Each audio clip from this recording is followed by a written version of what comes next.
From Clyde Golden, I'm Tim Yaden, and this is Input Doc. It's the podcast where we explore what marketers need and what agencies provide. So hey everybody, I'm here with Larry Asher, and you're the director of the School of Visual Concepts here in Seattle. And you've been doing this for about 27 years, it looks like, coming up on about 27. That's right. And I want to talk to you a little bit about SVC because I know that the pandemic has impacted the school. So I've taken lots of SVC classes over the years. I mean, I am a fanboy of SVC. So I have a journalism degree and I was a newspaper reporter for about 6 years. When I got out of journalism, when I got into marketing, I basically went to the Seattle Public Library and read the marketing section. Like I had an apartment on Capitol Hill. I didn't have a lot of work. I was trying to scrape up copywriting gigs. So I would just go down there and read and read and read and read. And there was a certain point where I landed at an agency and they were willing to pay for SVC classes.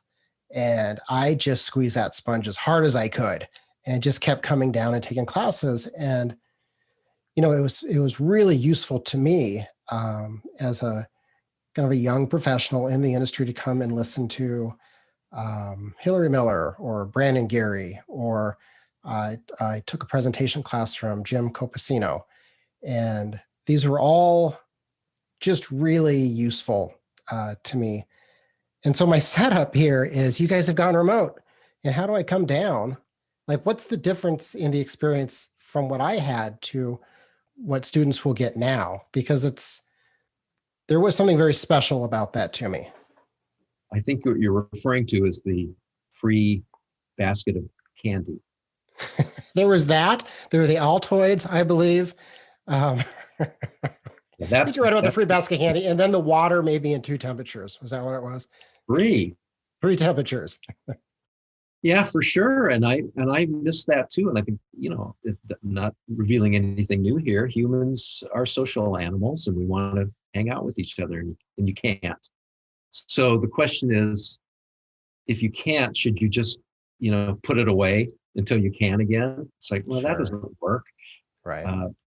And it especially doesn't work now because so many people do feel economically challenged, and they want a different job. They want to get going on a different career path. And in some ways, this could be the ideal time because you're not going anywhere. You're not going out to dinner. You're not going to the bar. May as well take a class. Right.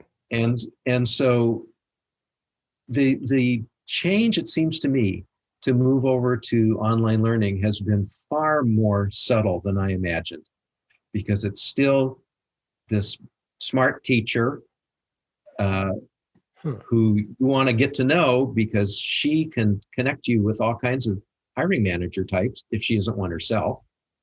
She has current knowledge because she's doing this thing for a living right now at a high level. And when there's only 15, 16 of you in the room, she can get to know you.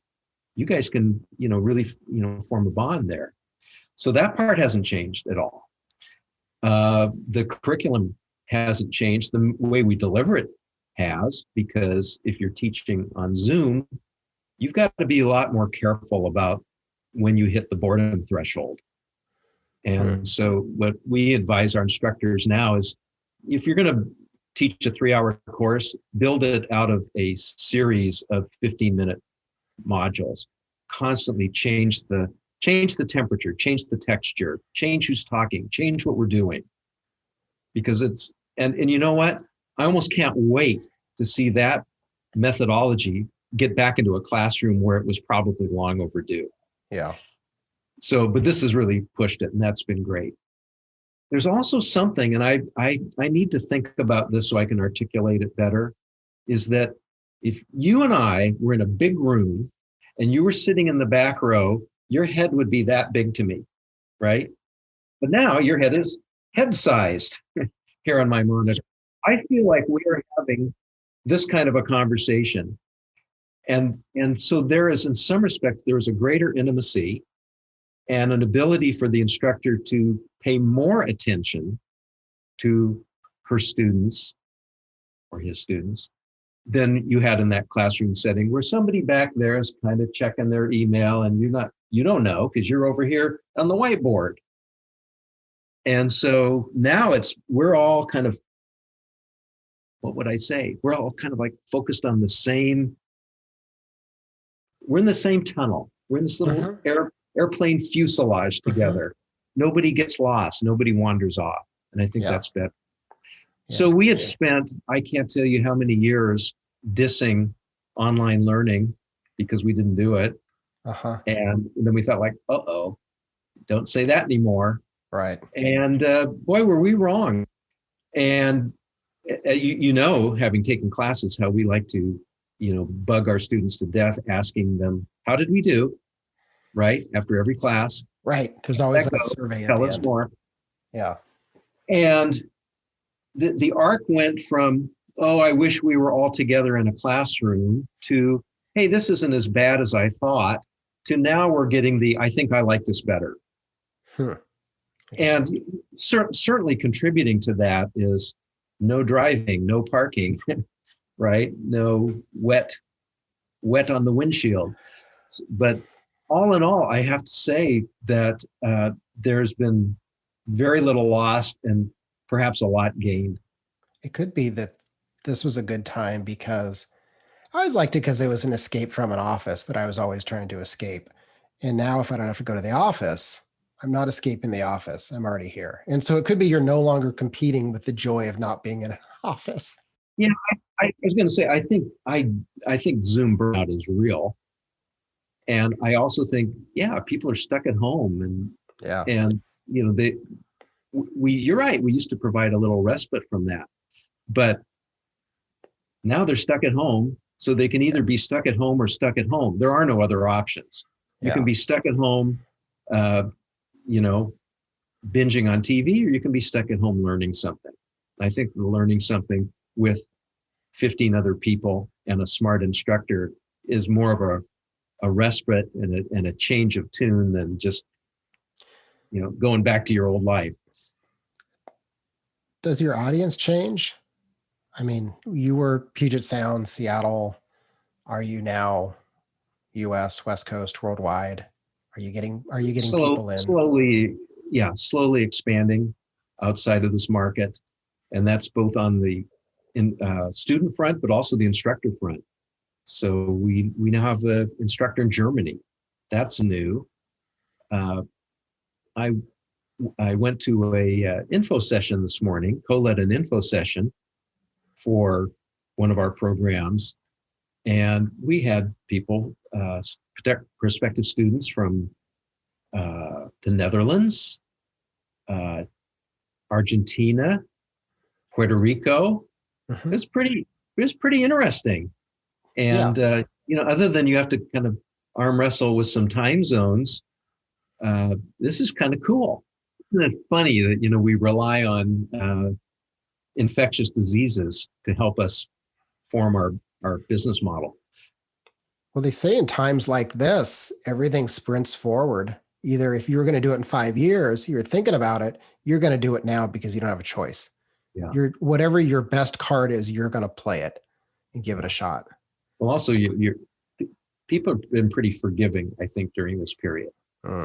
And so if you stumble, on your way to the new business model, I think folks have been really understanding and they get what you're doing.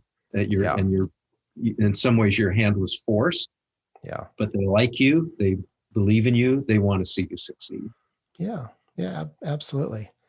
Yeah, the pandemic has changed my job, has changed our agency a bit, and including I'm doing this podcast now where rather than go have coffee with somebody, I set this up and I chat and we record it and then we try to share out information. Oh, that's wonderful.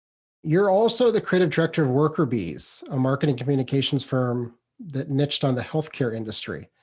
And you've been doing that a little bit longer. I was looking at your LinkedIn, about 29, coming up on that. That's right.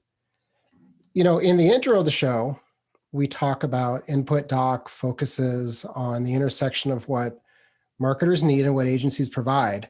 And I would think if anybody I've talked to who's probably thought about this more, I mean, it would be you. You'd be the person who has probably been chewing on this spot for most of your career. And have you figured out what they need yet? What marketers need? Sure. Yeah. Everybody is looking for advice that hopefully is backed up by some evidence that it works. And it's really tough if you're doing something for the first time to say, well, I know this is going to work. It's like, well, how do you know? It's like, well, because we did something like this for a fast food chain.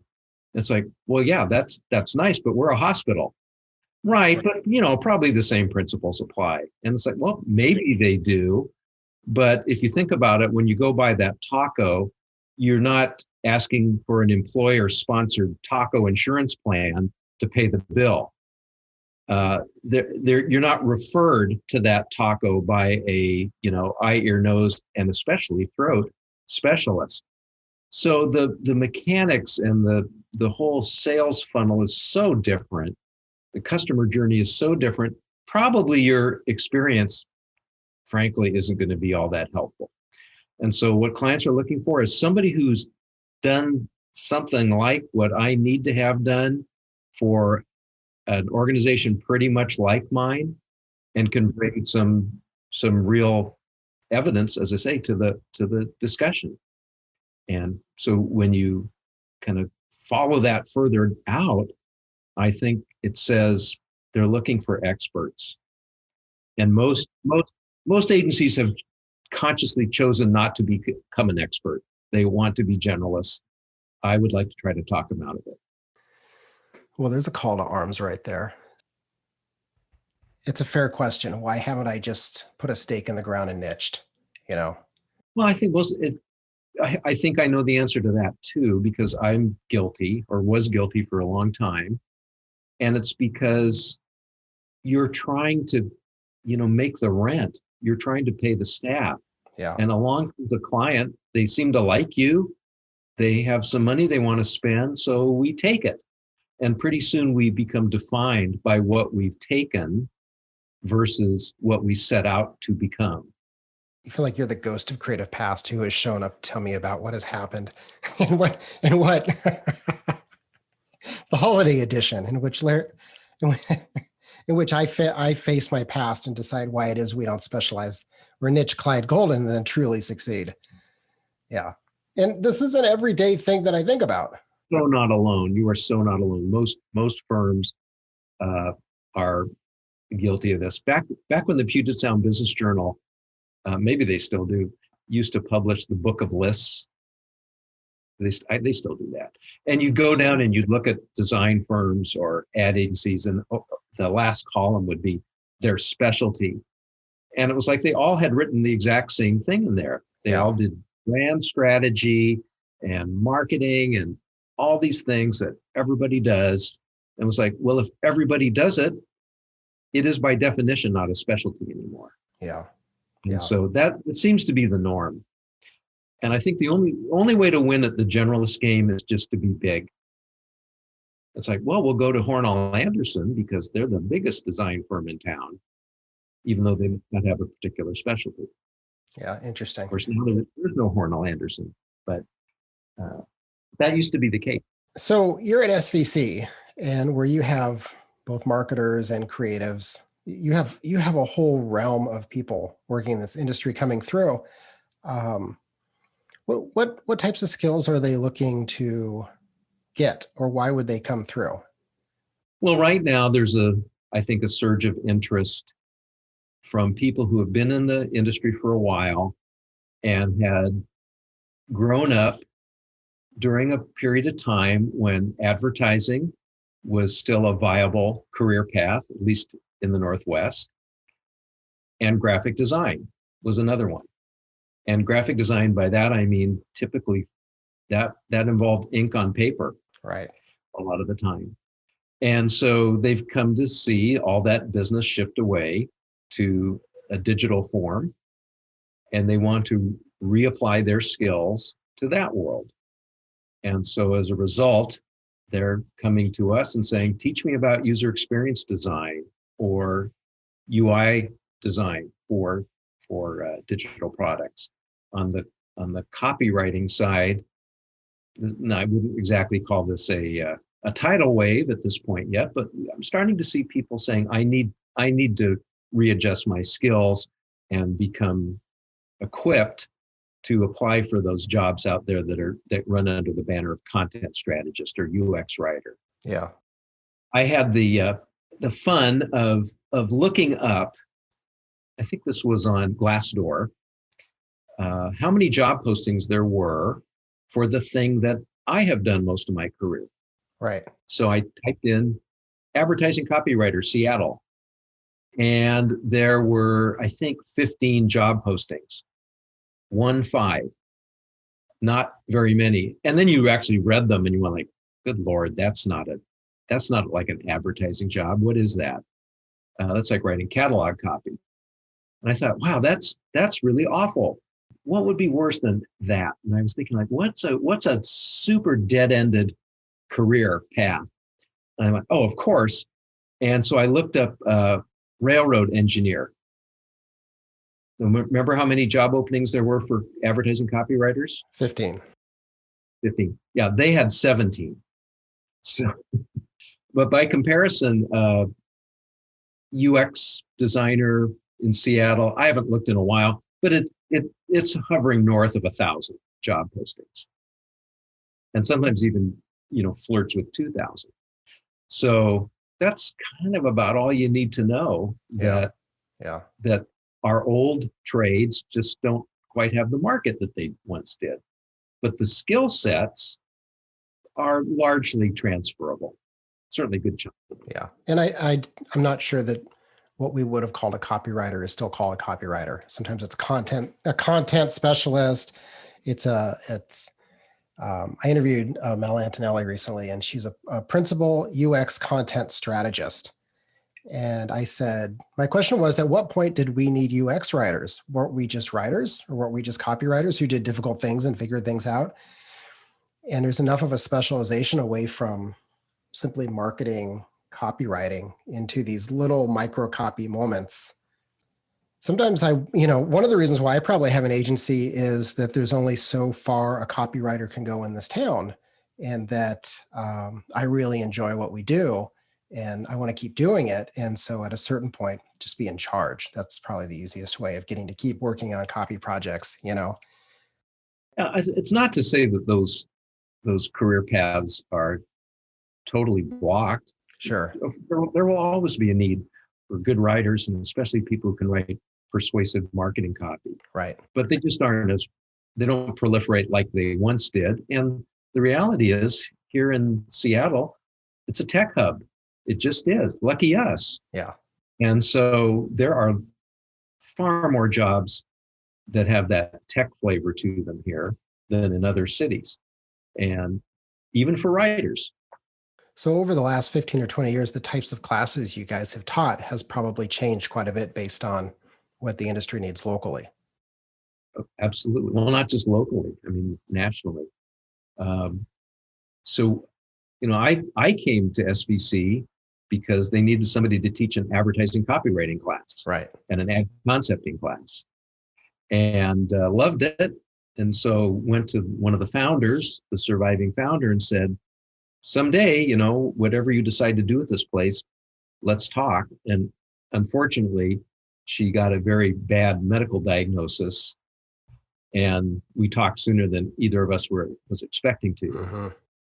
So I started getting involved with the school, and it was kept teaching ad classes, and the ad program was the largest part of the school at that time. And we discontinued it, I'd say about 5 years ago. And that's not like, well, that's sad. It's like, well, no, that's just how it is. Stuff changes. And so if you looked at the whole 50-year timeline of SVC, I don't think any of the classes or the disciplines that were taught when the founders handed the school off to me and Linda Hunt, we don't teach any of them anymore. But they just morphed. And so, graphic design turned into visual design, and copywriting turned into content strategy, and illustration turned into clip art. And that's the kind of a sad one. So yeah, you're always evolving to reflect what's happened in the job market. Hey listeners, it's Megan O'Neill, marketing coordinator at Clyde Golden and producer of your favorite podcast, Input Doc. If you're enjoying listening to this episode, I have a feeling you might want to check out our newsletter. No, I'm not a psychic. I couldn't guess how you take your coffee, but I am pretty sure about this one. So go to clydegolden.com/report to sign up and get tips, tricks, and research delivered right to your inbox. Thanks for listening. Now back to the show. I always ask agency owners and designers and marketers, because we control messages, we have a huge say over the way things are portrayed, whether it's through inclusiveness or who we decide to put in an ad or the way we describe things.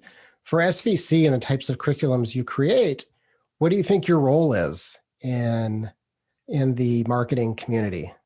I don't have an answer ready to go here. So let's see what it sounds like coming out. Okay, fair enough. So what SVC's role has been in the design community? Well, there's the obvious one of we help foster new talent. And so the people who are some of the design leaders today were SVC students a while back. And so that's good. We're keeping that community populated. Yeah. And I think it's always better if we can keep our talent homegrown rather than import it. So we certainly do that. While it's not an explicit goal of the business, I do believe that we are something of a community hub for the design community. And it's that same wonderful feeling that you described a moment ago of running into people in the hall and stopping by the 3 kinds of water and just running into folks and having a conversation, be they fellow students or instructors. That was really an important part of what we did. Mm-hmm. And because there is no alternative. Oh, sure, there's AIGA and IXDA and stuff like that. But that's not what we mean. Just like, where are my people? Where can I go hang out with my people? Right. And I think we serve that function. We still do. It's just more difficult. But I'll give you an example. At the end of last week, we had a little faculty gathering with Mel Antonelli and some of the rest of our UX instructors. And it was just so cool to see their reaction of getting 8 or 10 of them together. They were so happy to be kind of brought back together as a group. And I was happy to see them. Our instructors are so important to us. It was really a delight to just be in their presence again. So I don't know exactly how to define that, but sure. It's not a country club and it's not the Elks Lodge, but there's something that we do just to bring people who are practicing in the industry together that I know it's important. And I couldn't tell you that it's part of our charter or that we make any money doing it, but it feels very important. But that's always been an important part of SVC. I think so. Mm-hmm. Well, now, what were you doing before you joined SVC? I think I was having Greek food. I don't know. I was being in advertising. I had started Worker Bees 2 years before the handoff to the school took place. And I've never really figured out the numbers. So these are rough estimates. About 10 years with Worker Bees being a generalist agency. Uh-huh. All the while I'm listening to Ted Lenhart or reading books by David C. Baker and going like, okay, I'm not doing what they're telling me. I need to be thinking about that. But for those first 10 years or so, I was running a small generalist ad agency and ignoring SVC. I mean, honestly, I taught, but I had nothing to do with the day-to-day conduct of the place. And probably around 2008 in there, because the economy had gotten so sour, I got more involved as an owner and kind of had to pay more attention. And it was right around that period we started to invent things. And that was the first time we ever did professional corporate training was around that period. And then a few years after that, we got into doing these long-term certificate programs. Whereas prior to that, everything was a one-off. Now we're doing these, 9 or 12 or 15-month programs. And so by that point, the demands to run this new enterprise of SVC, which was a much bigger deal now, really demanded pretty much, well, it did. It demanded my full-time attention. So I would say 2000, I'm guessing here, 18-ish or so, I pretty much put the worker bees advertising agency part of my life on hold. And it's been full-time SVC, certainly since then. So the balance has swung over the years from 110% worker bees and 90% SVC to That's about right. Yeah. To have two entities like that in your life would add up to much more than 100% of your time. It does. It does. But the way I've managed it is by ignoring one of them completely at all times. The kinetic energy of the other one just slows down and you got to go over and give it another shove. Yeah. Yeah. Well, I've always wondered that because I've always saw that you were with worker bees or you had worker bees and then you had SVC. And I thought, when does this guy sleep? When does he do gigs? When do you relax and think, Yeah, I don't know. Obviously, I like it. That's not the problem. I think that there's some real important synergy between my two companies. And so for me to keep even the tiniest foothold as a practitioner helps me run a school to teach future practitioners. Right. And it allows me to teach a little bit because I can say, I sort of do this still a little bit. So they go together. They go together really nicely. And earlier in my career, I would find that, oh, no, wait, this is still happening. What am I saying? But I would find stuff that I would either have to teach myself in order to teach a class, or if I could observe another class, I'd learn stuff. And it's like, I can use that. I can use that in my advertising business. So I was, it was like the little secret was the guy who bought the amusement park just so he could ride on the Ferris wheel. Right. And we've done a fair amount of that. By the way, you were asking me about this transition to online. When you taught in person in a classroom, it was not a good look for the director to come into the room and kind of, stand in the back judgmentally. You couldn't do it. Like that wasn't fair. Well, now for me to have my little tile be off on the edge of a Zoom class, it's like I'm not even there. And so I pay much more attention to what our product.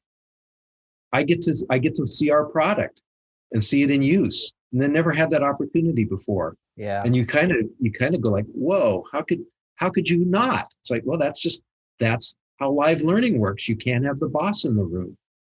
You think about that when you were in high school and the principal came in, it's like, oh shit, right? Occasionally, most often it was one of you that was in trouble, but sometimes it was the teacher. Yeah. Yeah. So now that it can happen pretty freely, and it's a nice benefit. It actually leads to a better product, I suppose.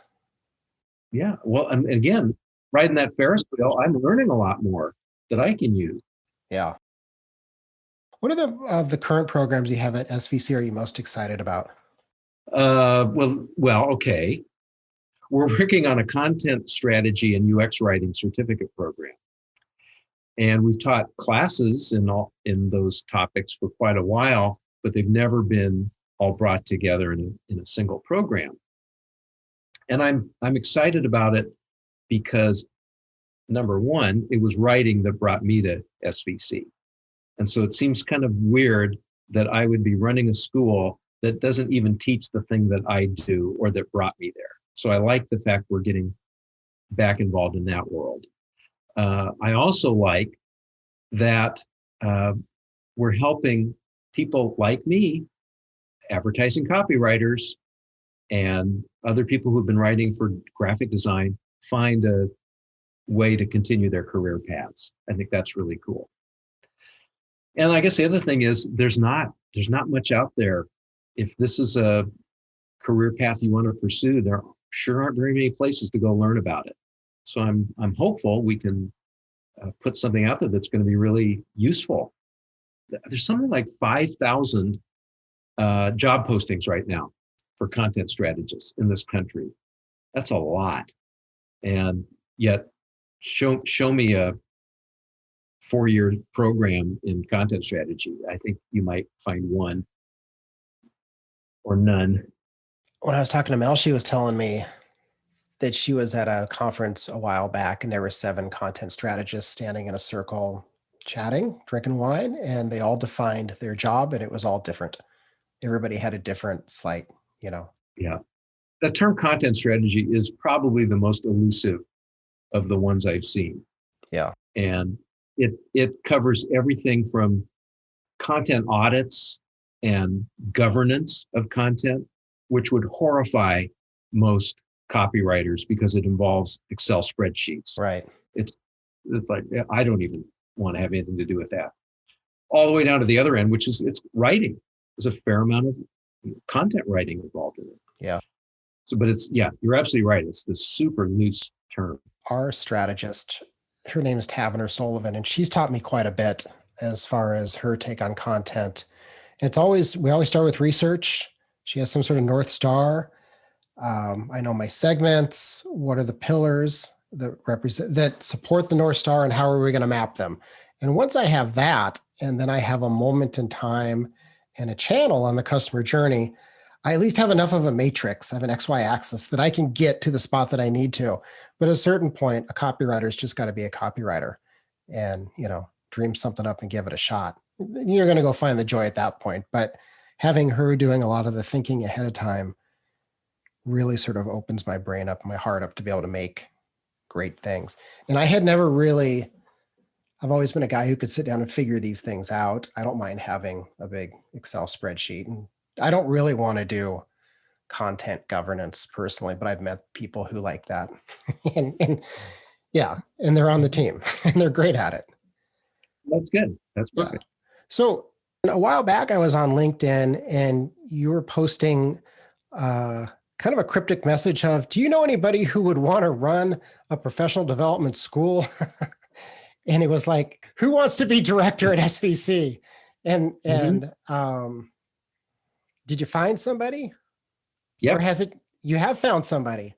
Sure did. And then we had to put it on hold. That was in March. Mm-hmm. Yeah. Found a great person. And it's my hope that we can get things spun back up fast enough to continue that discussion with her, before 12 months have gone by. And what does the life of Larry Asher look like after that person's up and going?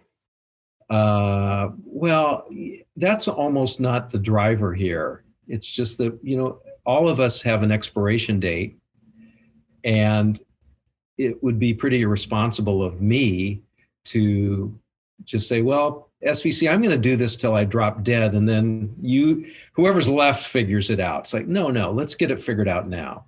So that was what was pushing this. I don't have any specific plans. I'm not moving to Patagonia. I ought to work less, and because I'm probably going to want to start to explore some different things just because I'm curious. Mm-hmm. Oh, absolutely. There's nothing really driving it other than just father time. Sure. It's always a responsible, honorable thing to figure out who that line of succession is. And if SVC is going to continue and serve the community, how do you ensure that? Yeah, exactly. That's exactly right. Yeah. And I hope you enjoy Patagonia. I'm just teasing you. Well, thank you very much, Larry. I really appreciate the hour, the time we had. You have a class coming up here in a couple of minutes. So you're all warmed up, ready to go. Let's see, if people want to learn more about SVC or yourself, where would you point them? Yeah, they should send us a postcard to 352 West Republican, Seattle 98119. And if it's an emergency, please write emergency on the postcard. It's a good idea. Or you could go to our website, I suppose, which is svcseattle.com. That's svcseattle.com. And I stole the postcard thing from a plumbing firm. And when you called their number, that's what they said. Mhm. And I just thought, that's funny. I love that. And it's true. It works better for plumbers than for schools, unfortunately. I once did a panel and they asked me that question. I was like, this is back when I was on Market Street. I'd be like, well, I'm on Market Street up above Annie's Art and Frame on the 3rd floor. So come on by whenever you want. But if you could, please call first. Don't just come on by. Now we're down the Northwest Worklofts and post-pandemic, please come on by, say hi. Right. Thanks, Larry. Thanks for having me. I really have enjoyed talking with you. Absolutely. Appreciate it. You've been listening to Input Doc. Missed a reference? Are you more of a visual learner? Then check out clydegolden.com/inputdoc for the transcript and links to the topics in this episode. Now, if this conversation has left you wishing for more marketing strategies that will fuel your business's growth, we can help. Email Tim at clydegolden.com to get started. Input Doc is hosted by Tim Yaden, produced by me, and edited by Lily Jew. The music and cover art were created by Brian Leahy. A special thank you to all the guests who give us their valuable time and insights. Now, if you're still listening, then you're probably driving, and we do not condone looking at your phone while you drive. But if you're not driving, have you given us a 5-star review yet? Have you subscribed to our podcast? Just a bit of food for thought from your favorite producer, Megan O'Neill. Thanks for listening. Have a great day.